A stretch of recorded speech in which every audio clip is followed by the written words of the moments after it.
ওম নমো শ্রী ভগবতে বাসুদেবায়। মানে সংসার ক্রিয়াযোগে কিভাবে ঈশ্বর লাভ হয়, এই সংসার করেই এই সংসারের মধ্যে থেকে আমরা কিভাবে ঈশ্বরকে পেতে পারি। আমরা প্রত্যেকেই চাই আমাদের সংসার ভালো বা সুন্দর হোক, সন্তানরা যাতে সুন্দরভাবে গড়ে ওঠে, সেই জন্য আমরা নজর রাখি। কিন্তু আমরা এই যে ভালো চাইলেই তো ভালো পাই না, কারণ প্রাণী কাঞ্চনের যদি সদ্ব্যবহার করা হয় তবে সেটি সুখপ্রদ, আর যদি শুধু ভোগের জন্য তাকে ব্যবহার করা হয় তাহলে সেটা দুঃখপ্রদ। এখন এই যে আমরা অর্থ এবং কামের অপব্যবহার এবং অসৎ ব্যবহার করে বলেই আমরা ধর্মচ্যুত হয়ে দুঃখ ও অশান্তি ভোগ করি। এর কারণ আমাদের অসীম আসক্তি।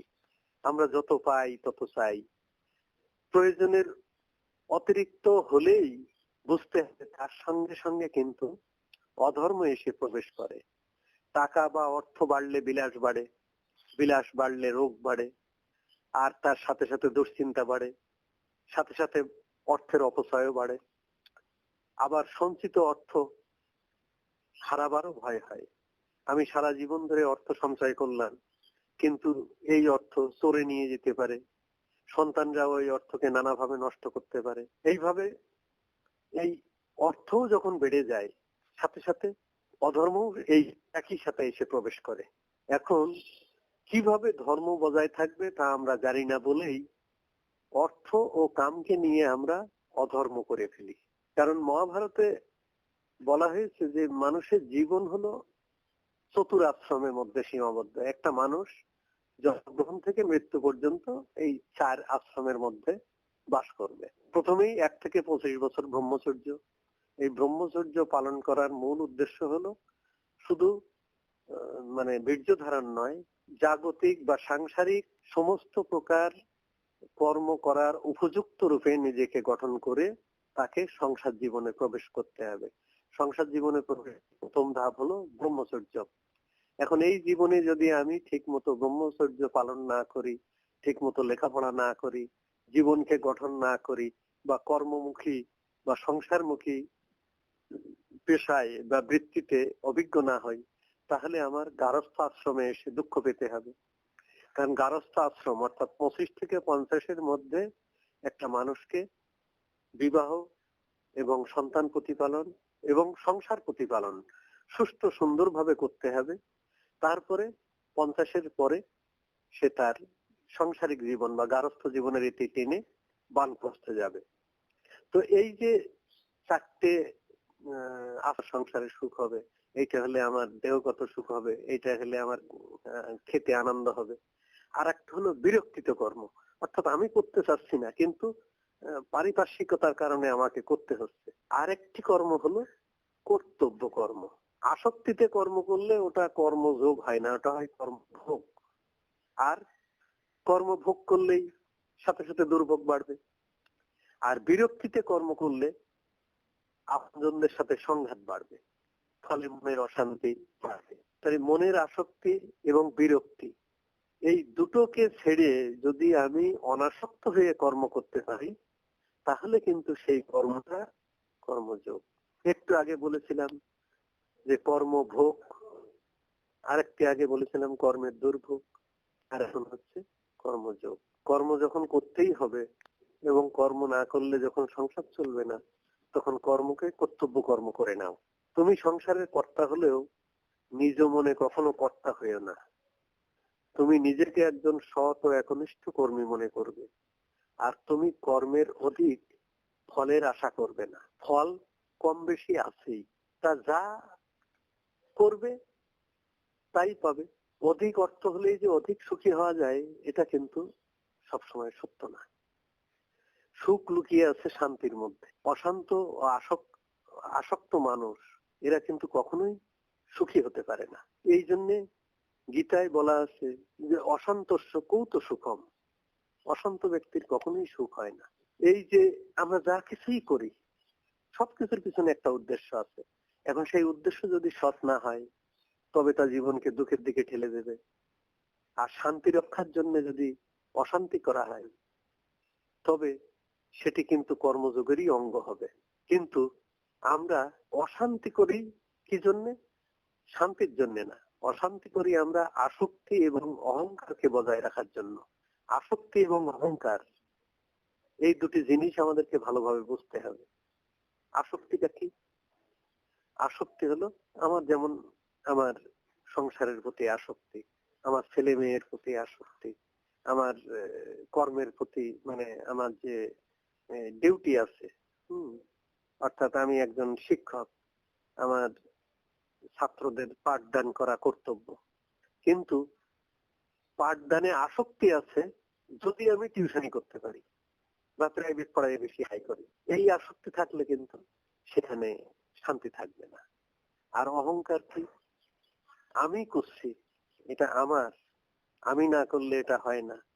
অর্থাৎ কর্ম যে আমি করি না, কর্ম যে ক্ষেত্রই করায়, যেটা আমরা গীতার ক্ষেত্র ক্ষেত্রজ্ঞ বিভাগ যোগে দেখছিলাম, ওই জিনিসটা আমরা বুঝি না। অর্থাৎ এই সব কিছু আমি করছি, এই আমিত্ববোধ, আমার সংসার, আমার কথা কেন আমার স্ত্রী শুনবে না, আমার কথা কেন আমার ছেলে মেয়ে মানবে না, সুতরাং তাদেরকে আমি মানাইয়ে ছাড়বো। এই বিষয়টি যখনই আমি আমার মনে ধারণ করলাম, তখনই কিন্তু আমি আমার নিজের মনের মধ্যে অসুরত্বকে প্রশ্রয় দিলাম। কারণ আমাদের মনের মধ্যে প্রবৃত্তির দুটি অংশ আছে, একটি হলো সাত্ত্বিক অংশ, আরেকটি হলো তামসিক বা রাজসিক অংশ। আমরা যেটাকে প্রশ্রয় দেব সেই অনুযায়ী কর্মের ফল আমার উপরে বর্তাবে। যদি শান্তি রক্ষার জন্য আমি অশান্তি করি, তাহলে অন্তিমে ওই কর্মের ফল আমাকে শান্তি দেবেই। কিন্তু যদি আমি অহংকার এবং আসক্তির জন্য অশান্তি করি, তাহলে আমার সংসারে দুর্ভোগ পেতেই হবে। তারপরে আমরা এই সংসারে সব সময় অস্থির ভাবে চলি, অর্থাৎ মন কখনোই একটা বিষয়ে স্থির ভাবে থাকে না। একটি করতে করতেই আবার আরেকটিতে যাচ্ছে, সেটি করতে করতেই আবার আরেকটিতে যাচ্ছে। কিন্তু এই যে চঞ্চল মন, এই চঞ্চল মনকে আমার প্রবৃত্তিমুখী না করে স্থির করতে হবে। স্থিরটা কিরকম? যে আত্মতত্ত্ববোধ যখনই আমার মধ্যে আসবে, তখনই মনটা আস্তে আস্তে স্থির হবে। এই আত্মতত্ত্ববোধটা কি? আত্মতত্ত্ববোধটা হলো আর কিছুই না, যে একটু চারিদিকে চোখ মেলে তাকানো, যে আমার মতো কতজন এই পৃথিবীতে এসছে, কত কর্ম কত ভাবে করছে, চলে যাচ্ছে, কে কার খোঁজ রাখছে, কোথা থেকে এই মানুষগুলো আসে, আবার কোথায় চলে যায়, কিভাবে লুকায়। এই যে মানে ইনকোয়ারি বা প্রকৃতির মাঝে নিজেকে খোঁজা, এইটা যখনই সৃষ্টি হয়ে যায়, তখনই মানুষের মধ্যে বৈষয়িক বা আসক্তিমুখী চঞ্চলতার পরিবর্তে আত্ম অনুসন্ধানমুখী চঞ্চলতা এসে হাজির হয়। এবং এই চঞ্চলতা কিন্তু অশুদ্ধ না। ঈশ্বরকে পাওয়ার জন্য শ্রীরামকৃষ্ণের যে ব্যাকুলতা, এটাও কিন্তু একটা চঞ্চলতা, কিন্তু ওই চঞ্চলতা শুদ্ধ। ঠিক আমাদেরকেও ওই শুভ কর্মের জন্য মনের মধ্যে চঞ্চলতা আনতে হবে। সাধকের প্রথম পাঠ হলো সংসারে সকলের সুখ বা মঙ্গল কিসে হয়। নিজের সুখ বা অমঙ্গল বা দুঃখের চিন্তা করে পারিপার্শ্বিক অন্য সবাইকে কষ্ট দেওয়া বা দুঃখ দেওয়া বা নিজের অধীনে আনার জন্য অহং বৃত্তির প্রকাশ ঘটানো, এগুলোতে কিন্তু আরো বেশি দুঃখ, কষ্ট এবং সমস্যা বাড়বে। কিন্তু যদি তাদের প্রতি আমার কর্তব্য কর্মটুকু করে বাদ বাকি এই যে কথাগুলো বললাম, যে আত্মানাং বৃদ্ধি, মানে নিজেকে খোঁজার চেষ্টা করি, সেখানে কিন্তু অবশ্যই ঈশ্বরের একটা কৃপা বাড়ি বর্ষিত হবেই হবে। আমরা অনেক সময় মনে করি কি মায়া মোহ এইগুলো আমাদের মহাবন্ধন। আসলে কিন্তু এগুলো কিন্তু বন্ধন নয়, এগুলো দোষেরও নয়, কেবল জ্ঞানের অভাবে দোষযুক্ত হয়। এই জ্ঞানটা কি?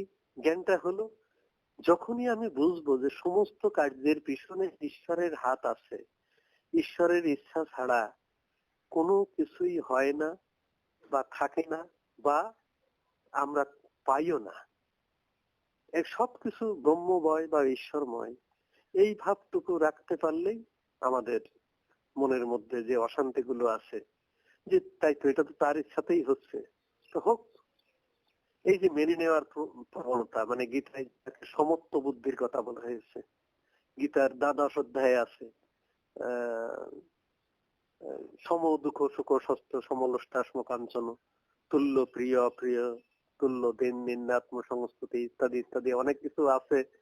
সেইগুলোর বিষয়ে যদি আমরা সামান্য একটু উপলব্ধি করতে পারি, তখন আমরা এই সংসার কি এটা বুঝতে পারবো। সংসার কিন্তু ঈশ্বরেরই, সংসার আমার নয়, কিন্তু আমরা সংসারকে আমার ভেবে বসে আছি এবং আমরা সংসারের সব কর্ম করছি, এমন ভাবে ডুবে আছি, ওই কর্মের মধ্যেই নির্লিপ্ত হয়ে আমরা ভাবছি যে এই কর্মগুলো আমি না করলে এই সংসার চলবে না। এবং আমরা ওই সংসারের খানি টানতে টানতে আমার আমিত্ব বা সাধন তত্ত্বের কথাটা আমরা ভুলে গেছি। সময় পেলেও আমরা সাধন করি না, সেইটুকু সময়ও আমরা আবার সংসারের পিছনে ব্যয় করি। তাই সংসার নিয়ে থাকলে যেমন সাধনা থাকে না, তেমনি আবার বেশি সাধনা নিয়ে থাকলেও সংসার সামলানো যায় না। অতএব সংসার এবং সাধনা এই দুটোকে এক করে ফেলতে হবে। এইখানেই কিন্তু আরেকটা মানে কি বলবো, আরেকটা রহস্য, যে এই প্রতিদিন আমার যে দৈনন্দিন সাংসারিক যে কাজগুলো, অর্থাৎ প্রতিদিনের স্নান, আহার, নিদ্রা, চলাফেরা, এগুলোকে যদি আমি সাধনা করে তুলতে পারি, তাহলে কিন্তু আমার সংসার এবং ঈশ্বর দুইয়ের মধ্যে একটা ইউনিফর্মিটি আসবে। কারণ এই জগৎ হলো ঈশ্বরের কারখানা, আর সেই কারখানার একটা ব্রাঞ্চ হলো আমার সংসার। সংসারে আমি হলাম ঈশ্বর নিযুক্ত একজন কর্মী, একজন এমপ্লয়ি মাত্র। আর আমার চারপাশে যারা আছে, আমার অন্বেষা, আমার সুরমা, এরা সবাই হলো আমার সহকর্মী। তাই সংসারে ঈশ্বরের কাজ করতে আসছি, ঈশ্বরের নির্দেশে আসছি, যা কিছু করছি তারই কাজ করছি, তার জন্যই করছি। মনে রাখতে হবে যে স্নান, আহার এসব কিছু আমি করছি না, তাকেই করাচ্ছি। ঘুমানোর সময় তাকেই ঘুম পাড়াচ্ছি। যেমন আমাদের একটা ঘুমের আগে আমরা একটা এই ভাবি যে যা দেবী সর্বভূতেষু নিদ্রা রূপেণ সংস্থিতা, আমরা ঘুমের কোলে ঢুলে পড়ি। এইভাবেই আমাদের সমস্ত কর্মটা পার করে তুলতে হবে। তাহলে তার জন্য আর আলাদা করে সাধনা করতে হবে না। আমাদের স্নান, আহার, নিত্যকর্ম সবই আমাদের পূজা হয়ে উঠুক। এখানে আমির বা আমার বোধ ছেড়ে তার বা তিনি অর্থাৎ ঈশ্বরের এই বোধটাকে জুড়ে দিতে হবে। তাহলেই সংসারের সমস্ত কর্মই সাধনা হয়ে যাবে।